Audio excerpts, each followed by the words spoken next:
Now, during her unannounced visit to Libya, U.S. Chief Diplomat Hillary Clinton stated that Washington hopes to see ousted leader Colonel Gaddafi captured or killed. To discuss the situation in Libya and the country's international relations, we're now joined by Annie Machon, a former MI5 intelligence officer. Thank you for being with us. What do you think about Hillary Clinton's very frank admission there concerning the fugitive colonel?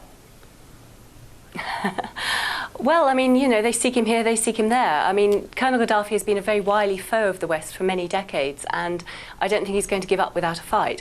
It's been interesting watching the whole Libyan war unfold over the last few months, because they've really been quite unashamed in their statements about, actually, yes, they would quite like regime change, which of course is highly illegal, but also interesting to see that they're saying this openly now, whereas of course in the 1990s they were trying to assassinate him covertly through proxy organizations in Libya. We now know that some NATO countries have sent advisors to the region. What role are they playing there as you see it?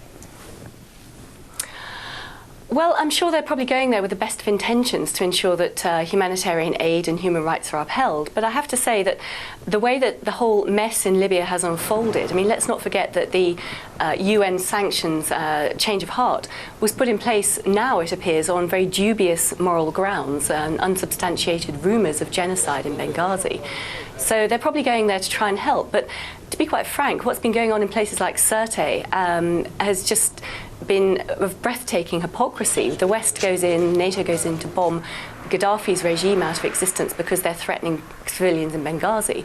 And now we're looking at a whole range of human rights abuses, not to mention about 80,000 civilians in Sirte being bombed by the NATO and TNC forces. And nobody seems to be really stepping up to the mark to try and protect them. Plus, of course, we are hearing a lot of rumours of loyalist soldiers, loyalist forces, or even just people who are suspected of working for those forces, of being arbitrarily snatched, detained, and even tortured, which, of course, goes against all the standard rules of warfare. So Libya is really descending into one awful mess. But still, there's some resistance remaining from Gaddafi loyalists. I mean, the conflict isn't officially over yet. What do you make of the timing of Clinton's visit? I think it's probably trying to send out a message of reassurance to the international community and to reinforce the myths that we've been told about NATO humanitarian intervention. Gaddafi was an odious dictator, there is no doubt about it, and he was a thorn in the side of Western countries for 3 decades.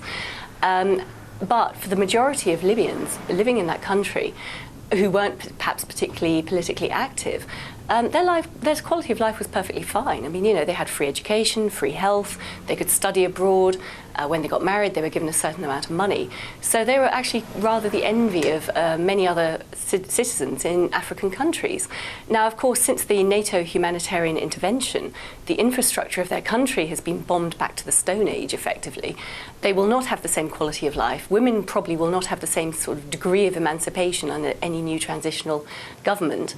And the national wealth is probably going to be siphoned off by Western corporations. So, yes, Gaddafi was odious. He cracked down on dissidents. He did use torture. But I have to say now, I mean, the West is becoming rapidly morally equivalent to that, where we see dissidents and activists in New York with the Occupy movement. We see dissidents and activists across Western Europe being maced and arrested on trumped-up charges.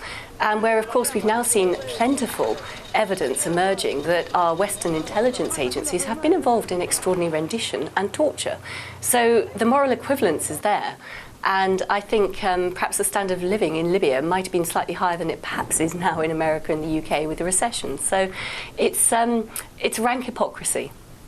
All right, Annie Machon, former MI5 intelligence officer, joining us live on the line from Dusseldorf, Germany. Thank you very much for your analysis.